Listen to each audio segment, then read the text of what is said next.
Hey everyone, welcome back to my channel Study with Nidhi. This is Nidhi Pandey here, and there is a one video. This is a chapter of working capital.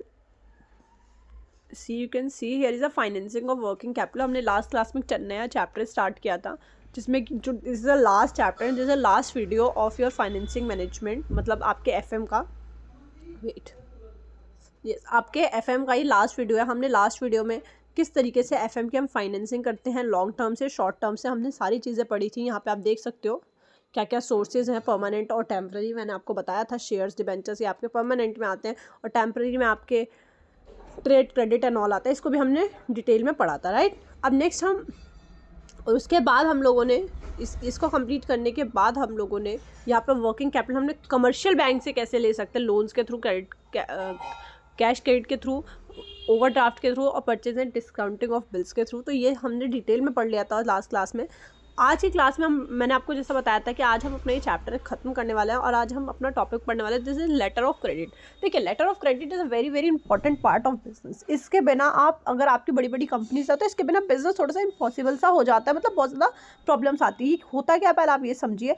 मैं आपको अगर थोड़ा सा overview दूँ, कोई भी buyer है जिसने सामान खरीदा है क्रेडिट पे या कैसे भी खरीदा है, क्रेडिट पे जब कोई भी बायर ने सामान खरीदा है तो बैंक ने उसके बिहाफ पे जो सेलर है उसको प्रॉमिस किया है पेमेंट करने को, उसको हम कहते हैं लेटर ऑफ क्रेडिट। अब देखिए, इसको मैं थोड़ा सा और अगर एक्सप्लेन करूँ तो लेटर ऑफ क्रेडिट पॉपुलरली हम इसको LC बोलते हैं, L/C बोलते हैं। दिस इज, ये जो है वो अंडरटेकिंग होता है बैंक के थ्रू। बैंक के पास इसकी गारंटी, बैंक ने गारंटी दे दी किसको, सेलर को, जिसने सामान बेचा है, कि हाँ तो उसके बिहाफ पे पेमेंट कौन करेगा, मैं करूँगा, बैंक करेगा पेमेंट, ठीक है।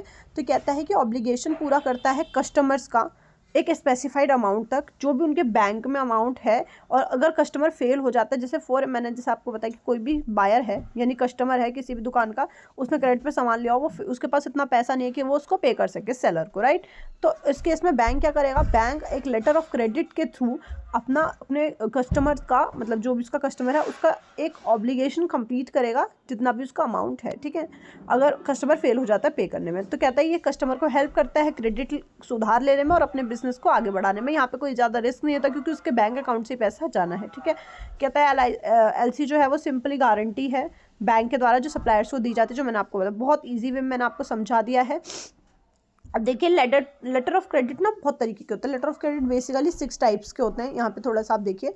अब देखिए ये होते क्या है। देखिए, लेटर ऑफ क्रेडिट ना एक होता है क्लीन लेटर ऑफ क्रेडिट। इसके अंदर क्लीन लेटर ऑफ क्रेडिट का मतलब होता है कि यहाँ पे ये गारंटी होती है एक्सेप्टेंस ऑफ पेमेंट के द्वारा, जो बिना कोई कंडीशन, यहाँ पे कोई फालतू कंडीशन से डायरेक्टली क्लीन है कि हाँ गारंटी दी है, किसने, बैंक ने गारंटी दी, एक्सेप्टेंस ने उसको एक्सेप्ट कर लिया, पेमेंट कर दिया, बिल का। बहुत सिंपल है, क्लीन लेटर ऑफ क्रेडिट है। यहाँ कोई फालतू की कंडीशंस नहीं होती कि कोलैटरल रखो, ये रखो, वो रखो। जितना उसके बैंक में पैसा है उस हिसाब से लेटर ऑफ क्रेडिट वहाँ पे बनता जाता है। और अगर आपके पास अपने बैंक में पैसा नहीं है तो आप वहाँ पे क्रेडिट लेके उसके बाद उसको पे आउट कर सकते हैं। बहुत सिंपल लेटर ऑफ क्रेडिट होता है।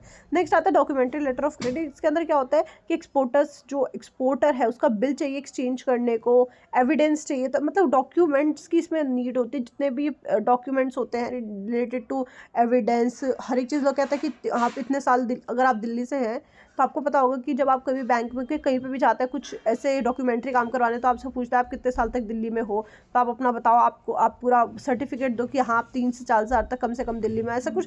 तो पूरा का पूरा डॉक्यूमेंट एविडेंस मांगते हैं, तो उसका हम बोलते हैं डॉक्यूमेंट्री लेटर ऑफ क्रेडिट। जब भी बैंक आपसे लेटर ऑफ क्रेडिट यानी LC लेने में, आप मतलब LC आपको जो प्रोवाइड कर रही होती है, उसके बाद वो आपसे बहुत सारे डॉक्यूमेंट्री डिमांड करते हैं। This is called documentary letter of credit. Next आता है रिवोकेबल। और रिवोकेबल क्या होता है, देखो रिवोकेबल वो होता है जो आप विड्रॉ कर सकते हैं, मतलब बाय द इशूइंग बैंक किसी भी प्रायर कांस्टेंट से, यानी कि जो आपका एक्सपोर्टर है, जो आपको एक्सपोर्ट कर रहा है सामान, उसका आप कांस्टेंट ना लेकर के, आप मतलब उससे ना पूछ करके आप डायरेक्टली कह सकते हो कि बैंक को कि हाँ मुझे वो चाहिए, इशू कर दो, मुझे लेटर ऑफ क्रेडिट चाहिए, ठीक है। यहाँ पर तो ये होता है कि आप उससे बिना पूछे कर सकते हो। इररिवोकेबल में होता है कि यहाँ पे आप it can not be withdrawn without the consent of the beneficiary यानी कि जो आपका पेमेंट, जिसको आपको पेमेंट करनी है, आप उससे बिना पूछे यहाँ पर आप इसको कंस्टेंट को मतलब कर सकते हो। मतलब यहाँ पे आप, जैसे आप बायर हो, फॉर एग्जांपल मैं आपको दूं, और आपने कहा सेलर से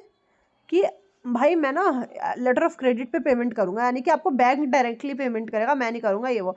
तो यहाँ पे रिवोकेबल में आपको उससे पूछने की जरूरत नहीं, आपको उसके डायरेक्टली बैंक अकाउंट में पैसा भिजवाना है। इररिवोकेबल में आपको वहाँ पे उसे मेंशन करना होगा, पहले उससे पूछना होगा कि मैं ऐसा कर सकता हूँ या नहीं। तो दो तरीके की आपकी ये है, ठीक है। अब आपसे कहता है रिवॉल्विंग लेटर ऑफ क्रेडिट और फिक्स्ड लेटर ऑफ क्रेडिट। देखिए ये दोनों एक दूसरे का अपोजिट में अगर आपको बताओ, लेटर ऑफ क्रेडिट जो है, क्लीन लेटर ऑफ क्रेडिट वो डॉक्यूमेंट्री का अपोजिट होता है, रिवोकेबल जो है वो इरिवोकेबल का अपोजिट होता है, और रिवॉल्विंग जो है वो फिक्स्ड का अपोजिट होता है। बहुत सिंपल है, इजी हो गया। क्लीन में क्या होता है कि आपको कोई भी गारंटी, कोई भी बिल्स वगैरह, कोई भी ऐसी कंडीशन, मतलब ऐसी कंडीशंस आपको डॉक्यूमेंट्स वगैरह की यहाँ पे नहीं होती, यहाँ पे होती है, नीड होती है। रिवोकेबल में आप लोगों को मतलब एक्सपोर्टर से पहले पूछना होता है, यहाँ पे आपको ज़रूरत नहीं होती रिवोकेबल में, और इरिवोकेबल में आपको नीड होती है उससे कंस्टेंट करने की, राइट। अब आपसे रिवॉल्विंग क्या कहता है कि ये जो लेटर ऑफ क्रेडिट होता है, इसके जो अमाउंट है वो ऑटोमेटिकली रिवर्स हो जाते हैं टू द ओरिजिनल अमाउंट। देखिए मैं आपको बताऊंगा, कहता है कि जो आपका कहता है ये जो आपका रिवॉल्विंग लेटर ऑफ क्रेडिट और फिक्स लेटर, देखो सबसे पहले फिक्स पढ़ लेते हैं। तो ये ना फिक्स अमाउंट होता है जो फाइनेंशियल ऑब्लिगेशन, जो जैसे आपने 1 करोड़ का सामान खरीदा, तो यहाँ पे ना आपका जो अमाउंट है वो फिक्स्ड है, ठीक है। आपसे कहता है इशू इन वन बिल, वो आपको एक बिल के अंदर सेवरल बिल, मतलब बहुत सारे बिल्स या एक बिल्स के अंदर भी उसको कंप्लीट कर देगा। एक फिक्स्ड अमाउंट से 1 करोड़ रुपए लग गए। अब रिवॉल्विंग लेटर ऑफ क्रेडिट क्या होता है, इस जो ये टाइप का क्रेडिट होता है, इसके अंदर जो अमाउंट है क्रेडिट का, ये ऑटोमेटिकली रिवर्स हो जाता है जो ओरिजिनल अमाउंट से, after such an amount has been once paid as per defined conditions of the business transaction. There is no need for further application for another letter of credit to be issued, provided the conditions specified in the first letter of credit are fulfilled. इसका मतलब क्या है, पहले आप थोड़े से समझेंगे। Fix letter में तो आपने क्या करा, आपका एक कोई सर्टेन अमाउंट था, एक बिल या बहुत सारे बिल्स में, एक बिल और बहुत सारे बिल्स का मतलब होता है कि आपने 1 करोड़ एक ही बार में पेमेंट कर दिया, या फिर आप लोगों ने 1 लाख 2-3 लाख कर करके ऐसे सेवरल बिल्स में इसका पेमेंट किया। Simple, wait for a while, there is a one, ठीक है, आप समझ सकते हैं, ठीक है। देखिए अब रिवॉल्विंग लेटर ऑफ क्रेडिट क्या कहता है आपसे कि ये तो जो आपका टाइप है क्रेडिट का, ये ऑटोमेटिकली रिवर्स हो जाता है amount after such then payment has been paid as per defined condition. आपकी जो डिफाइंड कंडीशन है, मैंने आपको बोला 1 करोड़ रुपए पे करना है आपको, तो इस केस में क्या होगा कि आपका पैसा रिवॉल्व होगा, यानी कि आपके पैसे को यहाँ पे बहुत सारी कंडीशंस फुलफिल करनी पड़ेगी। अगर आपने कंडीशंस फॉर एग्जांपल जो भी कंडीशंस थे आपने फुलफिल कर दी, उस केस में आपको क्या कहता है कि यहाँ पे आपको कोई फर्दर एप्लीकेशन वगैरह देने की ज़रूरत नहीं है। आपने एक बार अपनी कंडीशंस को सेटिस्फाई कर दिया है, उस केस में आपका पैसा जो है ना वो रिवॉल्व यानी कि आपको यहाँ पे तो directly fixed letter of credit से पेमेंट हो जाता है।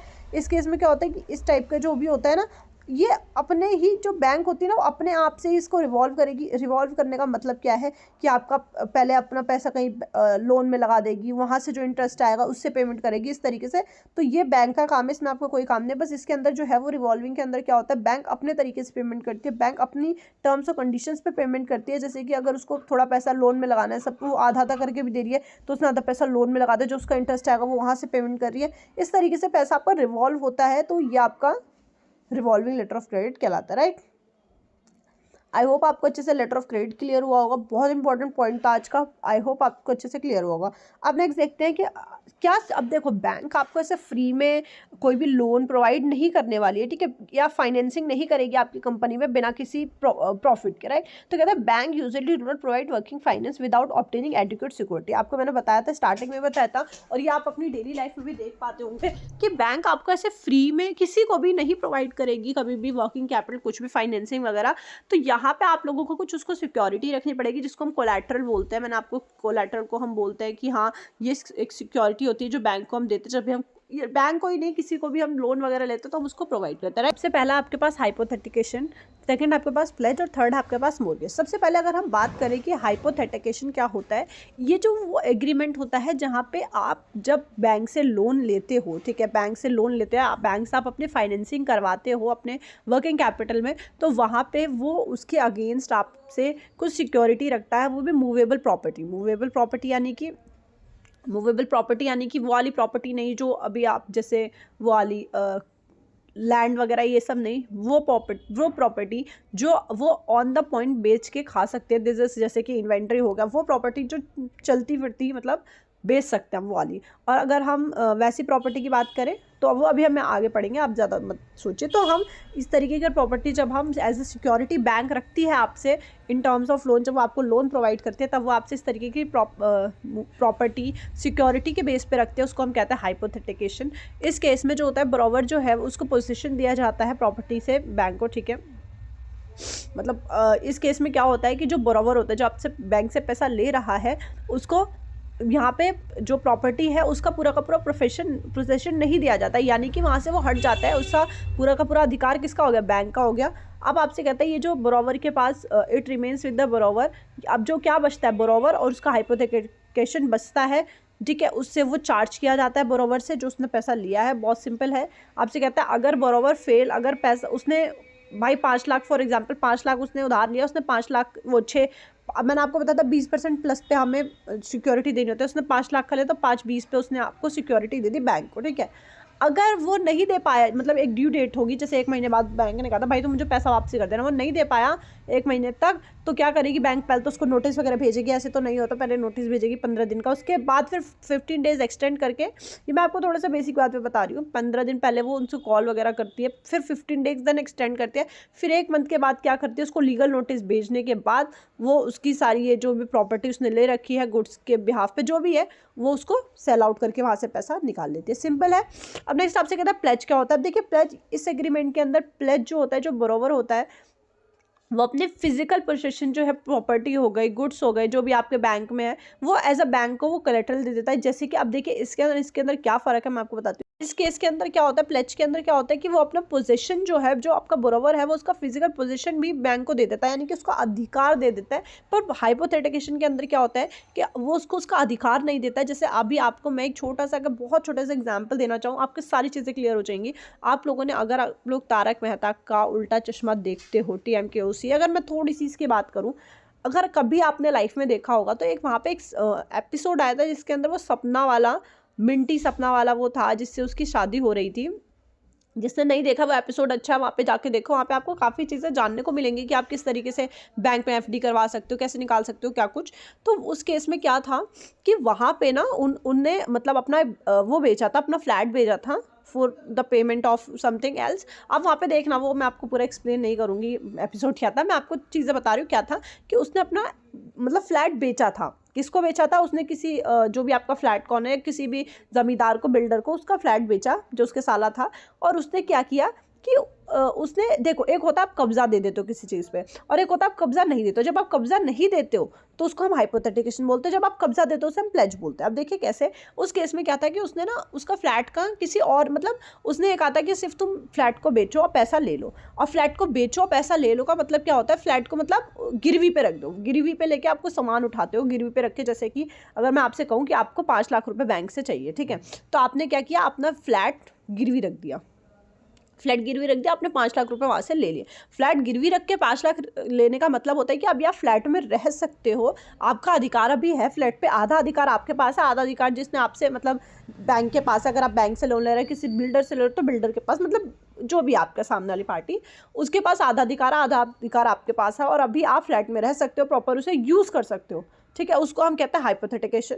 और उस केस में अगर मतलब जब भी आपका ड्यू डेट है, आप वहाँ पे पेमेंट करते जाओ, और आप जो भी आपका बिल्डर है, बैंक है, उसको आप डेली टू डेली एक चार्ज करते जाओगे प्रॉपर्टी के अगेंस्ट, जितना भी, जैसे 5 लाख रुपए तो आपने कहा है मैं 10 दिनों में, या फिर मैं कितने भी दिन में, आपने जितना भी 1 महीने में मैं पेमेंट कर दूंगा, तो आप एज अ चार्ज उसको देते जाओगे, एट अ डेट की तरह, लोन की तरह आप उसको पेमेंट करोगे। This is hypothecation. But pledge के अंदर क्या होता है, आपने उसको अधिकार दे दिया कि ठीक है भाई तेरे पास अधिकार है, तू जो मर्जी कर इसके अंदर, मुझे फ़र्क नहीं पड़ता है, अब मेरे को मेरा पैसा, उसके अंदर आपको पैसा भी बहुत सारा मिल जाता है, मतलब अधिकार देने के बाद आपको पूरा का पूरा पैसा मिल जाता है, जो भी आपका बैंक, जो भी आपका फ्लैट का या फिर जो भी आपका मकान का जो भी बन रहा था आपको, तो उसके अंदर आपको पूरा मिल जाता है प्रॉपर्टी के अंदर। वहाँ पे प्लेज के अंदर आपके पास कोई अधिकार नहीं होता। अब आपकी सीधे जो अभी आपकी फ्लैट है, किसी भी आपकी प्रॉपर्टी की चाबी है, वो सीधा उसके पास जाती है जिसको आपने लोन लिया है, ठीक है। तो ये होता है प्लेज और हाइपोथेटिकेशन में डिफरेंस। आई होप आपको अच्छे से क्लियर हुआ होगा। अब देखते हैं मॉर्गेज क्या होता है। मॉर्गेज एक एडिशन है, हाइपोथेटिकल प्लेज के अंदर एक एडिशन बनाया गया है, जहाँ में बैंक जो है वो यूजुअली कोलेट्रल, मैंने आपको बताया कोलेट्रल गिरवी जिसे हम बोलते हैं, कोलेट्रल एडिशनल सिक्योरिटी पे मॉर्गेज लेती है। मॉर्गेज एक लीगल लीगली आपसे लीगली आप बाउंड हो जाते हो तो उसे हम मॉर्गेज कहते हैं। जैसे कि यहाँ पे दे रखा है लीगली और इक्विटेबल इंटरेस्ट होता है स्पेसिफिकली इमूवेबल प्रॉपर्टी में।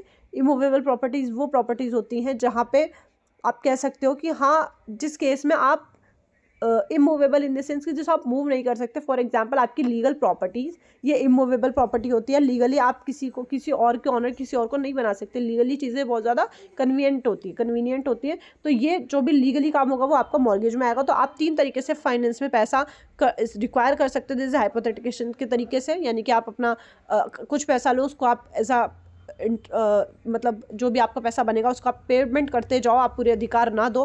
प्लेज के अंदर आप पूरा अधिकार दे देते हो सामने वाले को। मॉर्गेज के अंदर आप उसकी लीगल अच्छे से लीगली उसको एस्टैब्लिश करा लेते हो। हाँ, मैंने इतना लिया, मैं इतने दिनों में इसको अच्छे से पेमेंट करूँगा, अदरवाइज नहीं हुआ तो आप मेरा ये सामान बेच सकते हो, नहीं बेच सकते हो, क्या कैसे। तो ये चीज़ें आपकी तीनों चीज़ें ये अच्छे से करके जाना बहुत इंपॉर्टेंट है। रियल लाइफ में बहुत इंपॉर्टेंट है ये, तो आपको पता होना चाहिए ये वैसे भी। अब आज की क्लास का लास्ट टॉपिक है दिस इज न्यू ट्रेंड इन। अब देखिए, आप अब ना बैंक के थ्रू ना वर्किंग कैपिटल में फाइनेंस, अभी इस पूरे चैप्टर में आप पढ़ के आ रहे हो, आप बोर मत होना प्लीज़, क्योंकि थोड़ा थ्योरी चैप्टर है, इस वजह से मैंने वाला एग्जांपल लिया आपके साथ, क्योंकि थोड़ा थ्योरी चैप्टर ना बच्चे कंफ्यूज और बोर हो जाते हैं। मैं खुद I am also student as already shared, तो बट मैं भी बोर हो जाती हूँ, तो इस वजह से मैं थोड़ा सा मैंने ऐसे एग्जाम्पल ले लिया। अब देखिए आपके पास ना इसमें 4 तरीके की रिपोर्ट्स हैं। अब देखिए अगर आप इसको इस तरीके से बुक के थ्रू पढ़ोगे तो आप लोग बहुत ज़्यादा कंफ्यूज होने वाले हो, I am damn sure with that. तो मैं थोड़ा सा अगर आपको अपनी कहानी सुनाऊँ, मतलब अपनी कहानी क्या एक थोड़ा सा एग्जाम्पल देके समझाऊंगे ना चारों के चारों कमेटी रिपोर्ट्स को, तो आप अच्छे समझोगे ये है क्या। पहले आप ये समझो कि हम फाइनेंसिंग करते हैं बैंक से, कुछ नए ट्रेंड्स हैं। 4 कमेटी हैं, उनके थ्रू हम अपने वर्किंग कैपिटल की फाइनेंसिंग करते हैं बैंक के थ्रू। तो अब हम इसको देखते हैं चारों के चारों रिपोर्ट्स को क्या होता है ये, और मैं थोड़े से एक ही एग्जाम्पल में चारों की चारों रिपोर्ट्स को कंप्लीट करवा दूंगी, ठीक है। फिर आपका काम क्या है, इसको रीड करने का, राइट। चलिए स्टार्ट करते हैं। क्या कहता है कि सबसे पहली कमेटी है this is Tandon committee report. और मैं आपको एक चीज़ और बता दूँ, ये कमेटीज़ क्यों बनाई गई, मैं आपको थोड़ा सा अगर और इन्फॉर्मेशन दूँ। यहाँ पे देखिए आप लोग, wait for a while just, okay yes. आपसे कहता है कि ये कमेटीज़ क्यों बनाई गई। सबसे पहले देखिए, नेशनल क्रेडिट काउंसिल जो है, एनसीसी जो है आपका, उन्होंने आपकी ये कमेटीज़ बनाई थी। ये जो है वो किसके अंडर में आते हैं, श्री वीटी धनेजा के, sorry for that, okay, Shri VT Dhaneja के अंडर में आती है ये। दिस इज 1968 में आई थी, याद रखना, ये टाइम थोड़ा सा याद रख लेना अदरवाइज। और कहता है ये क्यों बनाई गई थी, determine the extent to which credit needs. कहता है कि आपको कितना एक्सटेंड करना है क्रेडिट को, ठीक है, कितने दिन तक एक्सटेंड करना है, किसको क्रेडिट देना है, नहीं देना है, किस तरीके से देना है, ये सारी चीज़ें इस न्यू ट्रेंड फाइनेंसिंग जो भी है वहाँ पे ये इस्टेब्लिश हुई, ये चीज़ें डिटरमाइन हुई। तो इसमें कहता है कि जो कमर्शियल बैंक्स होता है वो किसको लोन देता है, वो कमर्शियल बैंक्स जो होता है वो जनरल पब्लिक को लोन देता है, इंस्टीट्यूशंस को लोन देता है, पब्लिक को लोन देते हैं, ठीक है, बिजनेसेस को लोन देते हैं, जो भी आपके इंस्टीट्यूशन फाइनेंशियल इंस्टीट्यूशन है उनको लोन देता है। तो ये सब क्या है, ये आपके कमर्शियल बैंक के काम है। तो इसमें यही बताया गया था कि जो कमर्शियल बैंक है वो ऑपरेशंस करेंगे ये शॉर्ट टर्म के लिए, लॉन्ग टर्म के क्रेडिट के लिए, ये सब चीज़ें यहाँ पे बताई गई थी। अब देखिए यहाँ पे 4 कमेटी बताई गई, दिस इज टंडन कमेटी। अब टंडन कमेटी ने क्या कहा था, सबसे पहले आरबीआई ने सेट किया था, जो किसके अंडर में किया था, पीएल टंडन, श्री पीएल टंडन, ठीक है, इस वजह से इसको टंडन कमेटी भी बोलते हैं, ठीक है। तो इसको ये 19 जुलाई 1974 में इस्टेब्लिश किया गया था। ये क्यों किया गया था, पहले देखिए, कहते हैं यहाँ पे सजेशन देते हैं कि कमर्शियल बैंक जो है वो फॉलो करते हैं और सुपरवाइज करते हैं किसको फंड देते हैं, वो सेफ्टी के लिए। आपको पता है कमर्शियल बैंक आपके कौन से बैंक होते हैं, क्या होता है आपका सेंट्रल बैंक ऑफ इंडिया, जो आपका आरबीआई होता है, आपको पता होगा ये। और आरबीआई ने ही ये जो कमेटी है वो इस्टेब्लिश करी थी for what, for commercial bank के लिए, कमर्शियल बैंक्स के लिए कहा था। कमर्शियल बैंक जो है वो जनरल पब्लिक को और बिजनेसेस को लोन देता है, तो उनकी सेफ्टी के लिए उन्होंने यहाँ पे ये चीज़ें कमेटी खोली कि इस कमेटी में वो डायरेक्टली बिजनेसमैन को क्रेडिट पे, उधार पे सामान दे सकते हैं, ठीक है, मतलब उधार पे सामान लेने के बाद वो पेमेंट्स वगैरह कर सकते हैं। नेक्स्ट कहता है to suggest the type of operational data, operational मतलब होता है डेली टू डेली डेटा, और अदर इन्फॉर्मेशन जो है उनको ऑब्टेन करी जाती हैं बरोबर से, और रिजर्व बैंक ऑफ इंडिया जो है वो उसको लीड करती है, ठीक है, क्योंकि रिजर्व बैंक ऑफ इंडिया ने ही कमेटी को, मतलब सारी की सारी जो वो ट्रांजेक्शंस है वो कमर्शियल बैंक करेगी, उसको सुपरवाइज करेगी आरबीआई, ठीक है। फिर नेक्स्ट कहता है यहाँ पे सजेशंस बनाई गई इन्वेंट्री के नॉर्म्स में। इन्वेंट्री आप ले सकते हो डिफरेंट इंडस्ट्री से, यानी अगर आपको रॉ मटेरियल परचेज करना है, आपको WIP में मतलब ये सब चीज़ें में पैसा लगाना है, तो आप यहाँ से प्राइवेट या पब्लिक किसी भी सेक्टर से यहाँ पे ये चीज़ें करेक्ट कर सकते हो, ठीक है। उसके बाद कहता है कि यहाँ पे काफ़ी चीज़ें बताई गई हैं कि इस केस में आप क्या कर सकते हो, बैंक से क्रेडिट को एक्सटेंड करवा सकते हो, ठीक है। ये किसके बोला है, ये ये कहता है कि मतलब जितने भी लाइक जो भी आरबीआई ने सारी गाइडलाइंस दी हैं इसके अंदर, इसमें कहता है कि बैंक ऑफ क्रेडिट को उधार को मतलब एक्सटेंड करवा सकते हो but not according to the level of operation of the customer. कहता है कि ये उसके अकॉर्डिंग नहीं होगा कि कितना मतलब एक्सटेंड कर सकती है, ये आरबीआई डिसाइड करेगी कि आपका जो प्रोडक्शन है वो कितना इसको एक्सटेंड करना चाहिए। बैंक क्रेडिट आप एक सप्लीमेंट्री ले सकते हो, यानी कि आप अपने हेल्प के लिए इसको यूज़ कर सकते हो। बहुत अच्छा है ये, ठीक है। यहाँ पे कहता है कि ये जो कमिटी है वो लीडिंग नॉर्म्स में, यानी कि इसके 3 अल्टरनेटिव हैं, इसके 3 मेथड है। मैं आपको और चीज़ बताना चाहूँगी। सबसे पहला मेथड देखिए, इसके अंदर आपसे क्या कहता है कि इसके अंदर आपको मिनिमम करंट रेशियो क्या होता है आपको पता है, करंट एसेट अपॉन में करंट लायबिलिटी। यानी कि अगर आपकी करंट एसेट आपकी 1 है, ठीक है, मतलब 1.17:1 होनी चाहिए। यानी कि अगर आपकी करंट एसेट मतलब आपकी करंट लाइबिलिटी अगर आपके पास 1 गुना है तो आपका 0.17 गुना आपको कौन होना चाहिए, करंट एसेट होनी चाहिए। सिंपल है। अब कहता है सबसे पहले मेथड में क्या कहता है कि देखिए सब आपको पहले दिमाग लगाना है। यहाँ पे देखिए सबसे पहला आपसे क्या कहता है कि फर्स्ट मेथड के, यहाँ पे 3 मेथड बताए थे जो कि पीएल टंडन थे, उन्होंने 3 मेथड बताए थे चीज़ों को नॉर्म करने के लिए। पहला मेथड था कि बोरोवर जो है वो कंट्रीब्यूट करेगा 25%, एटलीस्ट 25% तो कंट्रीब्यूट करेगा ही। जो बोरोवर है, जो पैसा उधार ले रहा है, वो 25% तो कम से कम मतलब कंट्रीब्यूट करेगा अगर वो लॉन्ग टर्म के लिए फंड के लिए पैसा चाह रहा है, ठीक है। लॉन्ग टर्म में अगर वो पेमेंट करेगा, जैसे कि ऑन फंड हो गए, ठीक है, इस तरीके के जो फंड्स होते हैं, लॉन्ग टर्म की बोरोविंग्स हो गई, इस तरीके के, ठीक है। और आपको करंट रेशियो जो है वो मेंटेन करके रखना पड़ेगा। दिस इज 1.17/1, ठीक है। This is current asset upon में करंट लायबिलिटी। अब देखो सेकंड मेथड उन्होंने क्या बताया कि जो बोरोवर है उसको प्रोवाइड किया जाएगा 25% का 25% जो है वो कहता है कि जो बोरोवर है will have to provide a minimum 25% total current asset का, उसको 25% तो है वो प्रोवाइड करना ही पड़ेगा खुद से लॉन्ग टर्म फंड्स में लगाने के लिए। और इसका करंट रेशियो मिनिमम क्या होना चाहिए, 1.33/1, यानी कि अगर आपकी करंट लायबिलिटी 1 गुना है तो आपकी 0.33 गुना आपकी एसेट होनी चाहिए, राइट। अब नेक्स्ट आपसे कहता है थर्ड मेथड में कि आपका जो बोरोवर है उसको कंट्रीब्यूशन लॉन्ग टर्म फंड्स में विल भी एक्सटेंड करना चाहिए, किससे, करंट एसेट से, मतलब 25% आपका बैलेंस ये होना चाहिए। मतलब आपको बेसिकली यहाँ पे तीनों मेथड को मिला के यही कहता है कि आपका 25% जो है वो मिनिमम टू मिनिमम बैलेंस, मतलब आपको कंट्रीब्यूशन करना ही है। और आपको किस तरीके से अपना करंट एसेट और करंट लायबिलिटी को मेंटेन करना है वो यहाँ पे ये बताया गया है। सिंपल है। तो आपसे ये तो आपका हो गया पहला। उसके बाद दूसरी रिपोर्ट में आपका कोर कमेटी रिपोर्ट आपसे क्या कहते हैं, ये भी आपका आरबीआई द्वारा ही इस्टेब्लिश किया गया था मार्च 1979 में। ये दूसरी कमेटी आपसे, ये जो है वो इसके चेयरमैन थे श्री के बी कौर, इस वजह से इसका नाम पड़ा कोर कमेटी रिपोर्ट। ठीक है। अब देखिए नेक्स्ट आपसे कहता है कोर कमेटी रिपोर्ट आपसे क्या कहती है, जो मैंने आपको बताया कि इसके अंदर आपसे क्या कहता है कि शॉर्ट टर्म के लिए अगर कोई भी इंसान शॉर्ट टर्म के लिए लोन ले रहा है, ठीक है, तो उसका ना बैंक का जितना, मतलब बैंक का जो कहते हैं आप लोग, बैंक का जो होल्डिंग है या फिर बैंक का रोल इसके अंदर कम करो। इसके कहता है कि अगर कोई भी इंसान शॉर्ट टर्म के लिए लेंडिंग या शॉर्ट टर्म के लिए उधार ले रहा है तो यहाँ पे बैंक का जो रोल है या फिर बैंक का जो मतलब आप कह सकते हो बैंक का जो रोल है या फिर बैंक का मुंह पे वर्ड नहीं आ पा रहा, बैंक का जो होल्ड है या बैंक की पावर है उसको यहाँ पे कम करनी चाहिए, क्योंकि शॉर्ट टर्म के लिए इंसान वैसे भी दे देता है पैसा उधार पे। अब यहाँ क्या कहता है, यहाँ पे आपसे कह रहा है, आप यहाँ पे देखिए इसके इंपॉर्टेंट कमिटीज़ पढ़िए, रिकमेंडेशन आपसे क्या कहता है कि बैंक शुड ऑब्टेन क्वार्टरली, हाँ यहाँ पे क्वार्टरली स्टेटमेंट, आपको क्वार्टरली पता होगा, मैंने आपको पहले भी बता रखा है, आपको पता होगा क्वार्टरली क्या होता है, हम कहाँ पे थे actually, there was one call, so sorry for that, okay.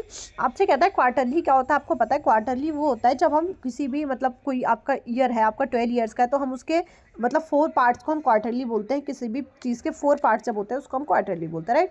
तो आपसे कहता है कि बैंक को ना क्वार्टरली स्टेटमेंट देनी चाहिए, ठीक है, जो कि प्रिस्क्राइब करना चाहिए कि जितने फॉर्मेट है सारे के सारे जो आपके बोरोवर्स है जिन्होंने आपसे पैसा उधार लिया है उनकी एक लिमिट होनी चाहिए। अगर वो 50 लाख के ऊपर का, 50 या 50 लाख के ऊपर में, तब आपको वहाँ पे क्वार्टरली आपको उनको स्टेटमेंट भेजनी चाहिए। अगर आपसे 50 लाख के नीचे की बात करते हैं तो आप उनको परेशान मत करो, राइट। अब आपसे कहते हैं bank should have undertake a periodical review of limits of 10 lakh and above. कहते हैं बैंक को अंडरटेक लेना चाहिए एक पीरियड के थ्रू जब उसकी लिमिट्स जो है वो 10 लाख या 10 लाख से ऊपर हो, ठीक है। अब यहाँ पे अगर क्वार्टरली कब लेंगे, जब उसकी 50 लाख या 50 लाख से ऊपर होगी, और अगर उसकी 10 लाख या 10 लाख से ऊपर होगी तो हम पीरियोडिक मतलब पीरियड्स के थ्रू, जैसे कि 6 महीने, 12 मंथ्स, इसके थ्रू हम उनको वहाँ पे इसके लिमिट्स रखेंगे। नेक्स्ट कहता है बैंक को should not bifurcate cash credit account तो डिमांड लोन। कहता है कि बैंक को ना बाइफरकेट नहीं करना चाहिए कैश क्रेडिट हम पढ़कर आए हैं, कैश क्रेडिट वाले अकाउंट्स को जो कि आपके डिमांड हो गए, demand loan, cash credit components, इन सबको उन्हें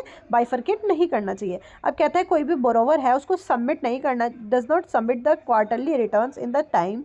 कहता है दैट बैंक्स में चार्ज पैन एंड इंटरेस्ट। कहता है कि अगर कोई भी बोरोवर है अगर वो सबमिट नहीं करता है क्वार्टरली रिटर्न, अगर उसको बोला गया क्वार्टरली रिटर्न करने को वो नहीं करता है तो बैंक क्या करती है, पेनल्टी चार्ज करती है। आपको पता होगा 1% ऑफ द टोटल अमाउंट का वो जो है वो पेनल्टी चार्ज करते हैं, डिफॉल्ट भी वहाँ पे देती है। ठीक है, अब कहता है आपसे कि bank should discourage sanction of temporary limit. कहता है बैंक को ना डिस्करेज करना चाहिए टेम्पररी लिमिट्स जो है वो चार्ज करी जा रही है एडिशनल ऑन पर।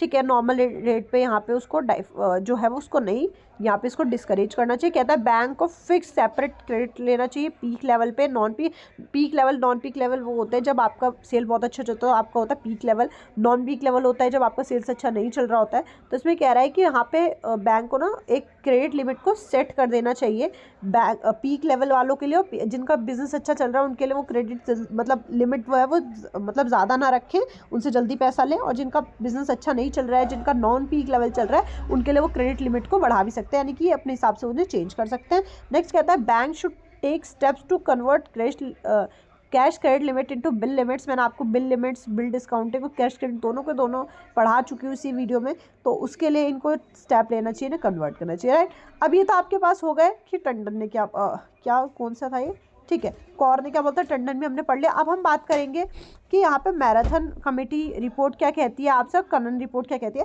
तो आप सबसे पहले देखो मराठी कमेटी रिपोर्ट जो कि है आरबीआई ने ही यहाँ पे आपको एस्टेब्लिश करके दी थी 1982 में, जो कि जिसके चेयरमैनशिप थे मराठे। ठीक है, उसमें आपका वर्किंग क्या था, CAS, यहाँ पे वर्किंग आपका CS यानी कि क्रेडिट ऑथराइजेशन स्कीम, कि आपकी क्रेडिट की ऑथराइजेशन किसके पास है। यहाँ पे सजेस्ट क्या करता है, ये आपको मीनिंगफुल डायरेक्शन देता है क्रेडिट को मैनेज कैसे करना चाहिए, क्रेडिट का जो ऑथराइजेशन है वो किसके पास है, इसका स्कीम किस तरीके से वर्क करेगा। ठीक है, आपको यहाँ पे कुछ रिकमेंडेशंस दी गई हैं, आप वो पढ़िए। सबसे पहले कहता है कि जो कमेटी है वो डिक्लेयर करती है थर्ड मेथड ऑफ लैंडिंग। ये आपका थर्ड मेथड मैंने आपको बताई, लैंडिंग का थर्ड मेथड आपको कहता है, सजेस्ट क्या करता है कि टंडन कमेटी जो है वो ड्रॉप करी जाए। यहाँ पे कहता है कि टंडन कमेटी को हटा दो। अब टंडन कमेटी ने क्या कहा था पहले, आप यहाँ पे मैं आपको ऑलरेडी बता चुकी हूँ टंडन कमेटी ने क्या क्या बोला था। टंडन कमेटी आपसे कमर्शियल बैंक से चाहती थी कि हाँ कमर्शियल बैंक लोगों की हेल्प करे। ठीक है, और कॉर कमेटी क्या चाहती थी कि वो शॉर्ट टर्म पे मतलब इतना हैवी चार्ज ना करे। अब इसमें क्या कहता है कि कमेटी जो ये वाली कमेटी है मराठी कमेटी, वो कहते हैं टंडन कमेटी को ड्रॉप किया जाए क्योंकि फ्यूचर में hence in future the banks would provide credit for working capital. कहता है बैंक जो है वो प्रोवाइड करेगी working capital according to the second method of lending, यानी कि किस तरीके से जो हमने अभी कॉर में पढ़ा, इस तरीके से कहते हैं। ये वाली कमेटी क्या कहती है, the committee has suggested introduction of fast track scheme. Fast track scheme क्या है, सबसे पहले फास्ट ट्रैक स्कीम आप नाम से पता कर सकते हैं कि फास्ट ट्रैक स्कीम मतलब जल्दी जल्दी इन चीज़ों को इंप्रूव करना। कहता है to improve the quality of credit appraisal, यानी कि जो क्रेडिट की क्वालिटी है उसको अच्छे से इंप्रूव करने के लिए हमने एक नया, इन लोगों ने कमेटी ने, मराठी कमेटी ने एक नया मतलब लॉन्च किया था, this is fast track scheme. ये फास्ट ट्रैक स्कीम अच्छे से पढ़ लेना, ये मैंने आपको बताया क्या होता है, क्वालिटी को इंप्रूव करना होता है क्रेडिट की, तो ये आ जाता है शॉर्ट नोट के अंदर। कहता है ये क्या बताता है कि जो कमर्शियल बैंक है उन्हें रिलीज़ कर देना चाहिए। The commercial bank can release without prior approval of reserve bank.